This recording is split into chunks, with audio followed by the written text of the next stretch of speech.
രാത്രി 12 മണി, കുറ്റാക്കൂരിരുട്ട്, ചീവീടുകളുടെ നേർത്ത ശബ്ദം മാത്രം.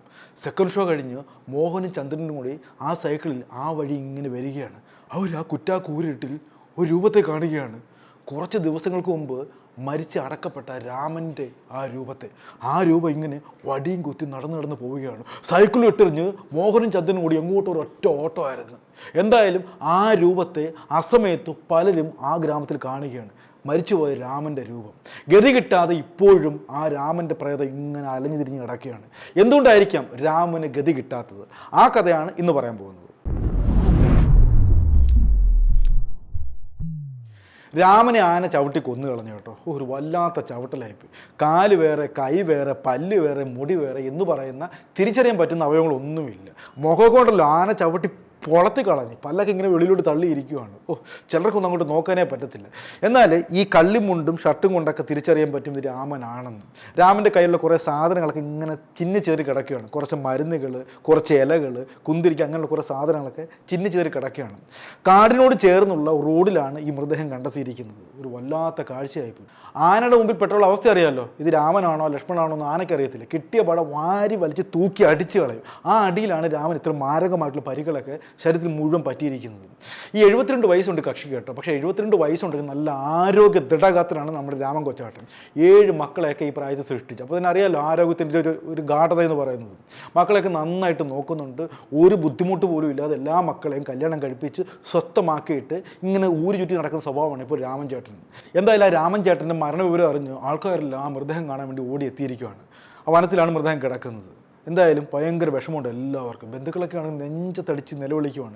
7 മക്കളും കൂട്ടം നിലവിളി. ഈ നാട്ടുകാർക്കെല്ലാം ഈ രാമചന്ദ്രന് വലിയ ഇഷ്ടമാണ്. അല്പം തണ്ണി അടിക്കും, ഒരു രസമാട്ടോ. സാധാരണ ചിലവന്മാർ തണ്ണി അടിച്ച് കഴിഞ്ഞാൽ ഉപദ്രവമാണ്, വയലൻ്റ് ആവും. ഇതങ്ങനെയൊന്നുമല്ല. 2 പാട്ടും ബേളവും കൊട്ടും മേളവും, അതൊരു പ്രത്യേക രസമാണ്. ഈ പാട്ട് കേൾക്കാനൊക്കെ നാട്ടുകാരൊക്കെ ഈ രാമചന്ദ്രൻ്റെ അടുത്ത് കൂടും. അങ്ങനെ രസികനാണ്. അതുകൊണ്ടൊക്കെ നാട്ടുകാർക്കല്ല ഈ രാമചന്ദ്രൻ വലിയ ഇഷ്ടമാണ്. അങ്ങനെയുള്ള രാമചേട്ടനെയാണ് ഈ ആന ചവിട്ടി പീസാക്കി ഇട്ടിരിക്കുന്നത്. പോലീസ് എത്തി മൃതദേഹം എല്ലാം വിശദമായിട്ട് പരിശോധിച്ചു. ഇനിയിപ്പോൾ എന്ത് ചെയ്യാൻ പറ്റും? യഥാവധി അടക്കം ചെയ്യണം. അങ്ങനെ ബന്ധുക്കളൊക്കെ വളരെ വിഷമത്തോടെ താങ്ങി എടുത്തുകൊണ്ട് പോവുകയാണ് ഈ രാമചന്ദ്രൻ്റെ മൃതദേഹം സ്വന്തം വീട്ടിലേക്ക്. അങ്ങനെ നല്ല രീതിയിൽ പൂജാവിധികളൊക്കെ ചെയ്ത് അവരുടെ ആചാരം അനുസരിച്ചുള്ള ക്രിയകളൊക്കെ ചെയ്യുകയാണ്. അങ്ങനെ രാമചന്ദ്രൻ്റെ നിറമിഴികളോടെ 7 മക്കളും യാത്രയാക്കുകയാണ്. അത് മാത്രമല്ല ബന്ധുക്കളും നാട്ടുകാരെല്ലാം കൂടിയിട്ടുണ്ട്. എല്ലാവർക്കും വലിയ സങ്കടമാണ്. ഇനി അവരുടെ ജീവിതത്തിലൊന്നും രാമൻ ചേട്ടനില്ല. അങ്ങനെയാണ് ആ മൃതദേഹം അടക്കം ചെയ്യുന്നത്. ഈ രാമൻ ചേട്ടന് ഒരു സ്വഭാവമുണ്ട് കേട്ടോ. ഇതിങ്ങനെ സംഭവിക്കുക വേറൊരു കാര്യമുണ്ട്. രാമൻ ചേട്ടൻ വീട് വിട്ട് കാട്ടിലേക്ക് പോകുന്നൊരു സ്വഭാവമുണ്ട്. കാട്ടിലേക്ക് എന്തിനാണ് പോകുന്നതെന്ന് അറിയാമോ? രാമചേട്ടന് കാടുമായിട്ട് നല്ലൊരു ബന്ധമുണ്ട്. കാട്ടിലെ തേന്, കുന്തിരിക്കം, അങ്ങനെ മരുന്ന് ഇലകളൊക്കെ ശേഖരിക്കാൻ വേണ്ടി കാട്ടിൽ പോയി താമസിക്കും. കാട്ടിലുള്ള രാത്രിയിലൊക്കെ ആകുമ്പോൾ കാട്ടിലെ പാറയിൽ പോയി താമസിക്കും. എന്നിട്ട് നേരം വെളുക്കുമ്പോൾ തിരിച്ചു വരും. ചിലപ്പോൾ 2-3 ദിവസമൊക്കെ കാട്ടിൽ തന്നെ തങ്ങും. എന്തായാലും മാക്സിമം ഒരാഴ്ചയ്ക്കുള്ളിൽ തിരിച്ചെന്തായാലും വരും. വീട്ടോട് പറഞ്ഞിട്ടേ കാട്ടിനുള്ളിലേക്ക് പോകത്തുള്ളൂ. പക്ഷേ ഇതിപ്പോൾ എന്ത് സംഭവിച്ചെന്ന് അറിയത്തില്ല. മരുന്നുകളൊക്കെ ശേഖരിക്കുന്ന വഴിക്കായിരിക്കും ഒരുപക്ഷെ ഈ ഒറ്റയാൻ്റെ മുമ്പിൽ പെട്ടിരിക്കുന്നത്. ആനയ്ക്കറിയില്ലല്ലോ ഇത് രാമചേട്ടനെ വരുന്നതെന്നുള്ളത്. ആ വന്ന പാടെ തൂക്കി അടിച്ചായിരിക്കാം ഈ മരണപ്പെട്ടിരിക്കുന്നത്. അതാണ് നമ്മുടെ രാമചേട്ടൻ്റെ കഥയെന്ന് പറയുന്നത്. എന്തായാലും രാമചേട്ടനെ യഥാവധി സംസ്കരിച്ചിരിക്കുകയാണ്. ബന്ധുക്കൾക്കെല്ലാം ആ ദുഃഖം താങ്ങാനാവാത്ത ദുഃഖമായിട്ട് അവശേഷിക്കുന്നു. എന്തായാലും മരണമല്ലേ, മറന്നല്ലേ പറ്റത്തുള്ളൂ. എന്നും ഓർമ്മിച്ചിട്ട് വലിയ കാര്യമൊന്നുമില്ല. മരിച്ചാൽ തിരിച്ചു വരത്തില്ലല്ലോ. അങ്ങനെ പതുക്കെ 7 മക്കളും നാട്ടുകാരെല്ലാം രാമചേട്ടനെ പതുക്കെ മറന്നുകൊണ്ടിരിക്കുകയാണ്. അവരുടെ ജീവിതത്തിൽ രാമചേട്ടൻ അകന്നകന്ന് പോയിക്കൊണ്ടേയിരിക്കുകയാണ്. അങ്ങനെ ഒരാഴ്ച പിന്നിട്ടിരിക്കുകയാണ്. എല്ലാവരും രാമൻ ചേട്ടൻ മരിച്ച ആ വിഷമത്തിൽ നിന്നൊക്കെ കുറേശ്ശെ മുക്തരായിക്കൊണ്ടിരിക്കുകയാണ്. അങ്ങനെ ഒരു വൈകുന്നേരം, അതായത് ഒരു സന്ധ്യാസമയം 7 മണിയായി.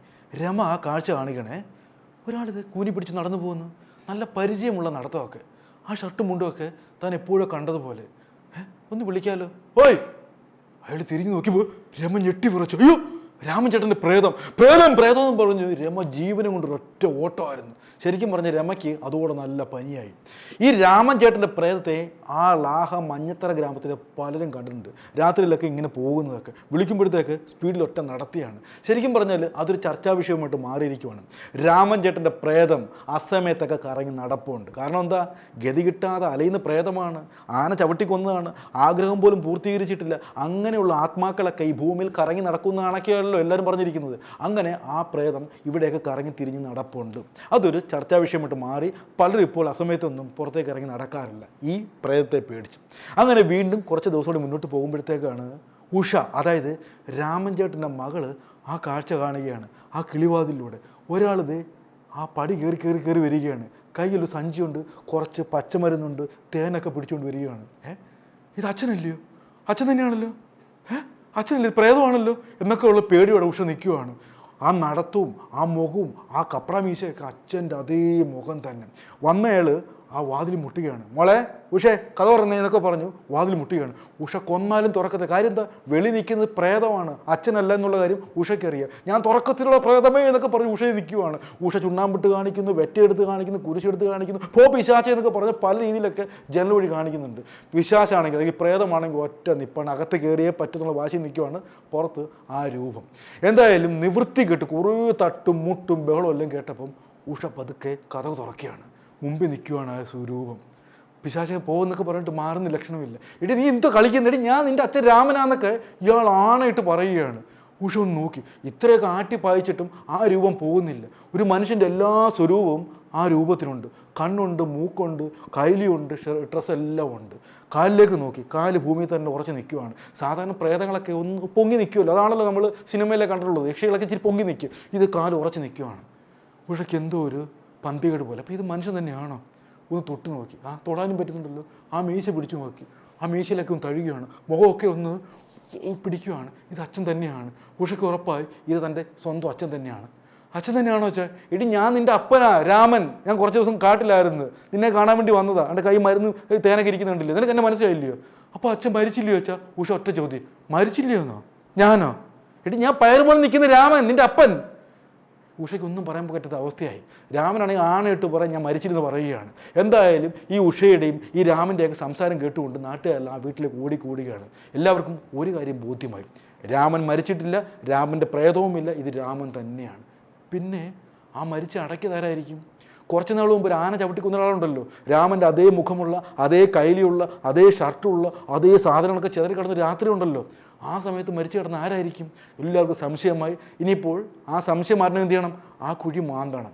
അങ്ങനെ പോലീസിനെ വിളിച്ചു വരുത്തുകയാണ് രാമൻ്റെ ബന്ധുക്കളെല്ലാം കൂടി.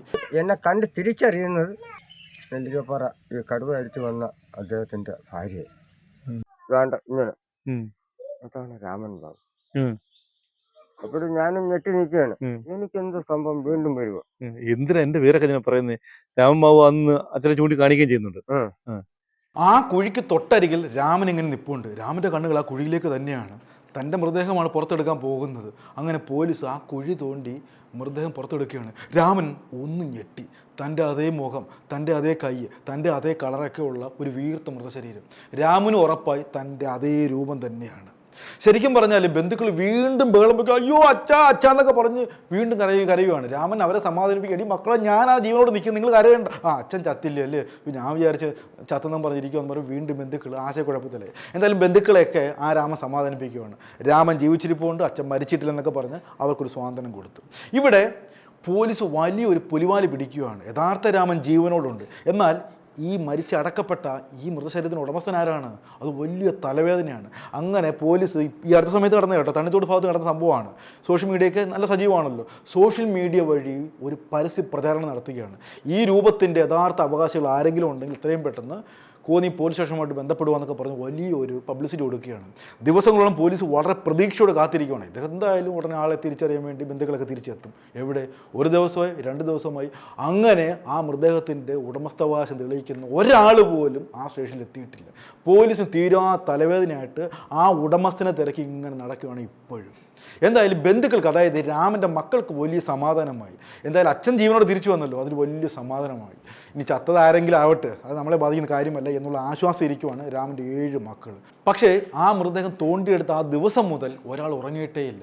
അതാരാണെന്നറിയാമല്ലോ? നമ്മുടെ രാമൻ ചേട്ടൻ. അയാളുടെ മനസ്സ് എപ്പോഴും ചിന്ത ചെയ്താണ്, തൻ്റെ അതേ രൂപമുള്ള, തൻ്റെ അതേ കയ്യും കാലും ഉള്ള, അതേ കൈലിയുള്ള ആ അവൻ ആരാണ്? ഉറക്കം വരുന്നില്ല. എപ്പോഴും ആ മുഖം മാത്രമാണ് അയാളുടെ മനസ്സിലേക്ക് വരുന്നത്. അന്ന് മുതൽ ലാഹ മഞ്ഞത്തറ ഗ്രാമത്തിൽ ഓരോ വീടുകളും ആ പാവപ്പെട്ട വൃദ്ധം കയറി ഇറങ്ങുകയാണ്. 72 വയസ്സുകാരൻ. ഈ വീട്ടിൽ ആരെങ്കിലും ആണോ തൻ്റെ അപരൻ? ഈ വീട്ടിൽ ആരെങ്കിലും ഉണ്ടോ? ഇവിടെ ആരെങ്കിലും മിസ്സായിട്ടുണ്ടെന്ന് അറിയാൻ വേണ്ടി ആ ഗ്രാമം മുഴുവൻ ഇപ്പോഴും ചുറ്റി സഞ്ചരിക്കുകയാണ് 72 വയസ്സുള്ള രാമൻ ചേട്ടൻ.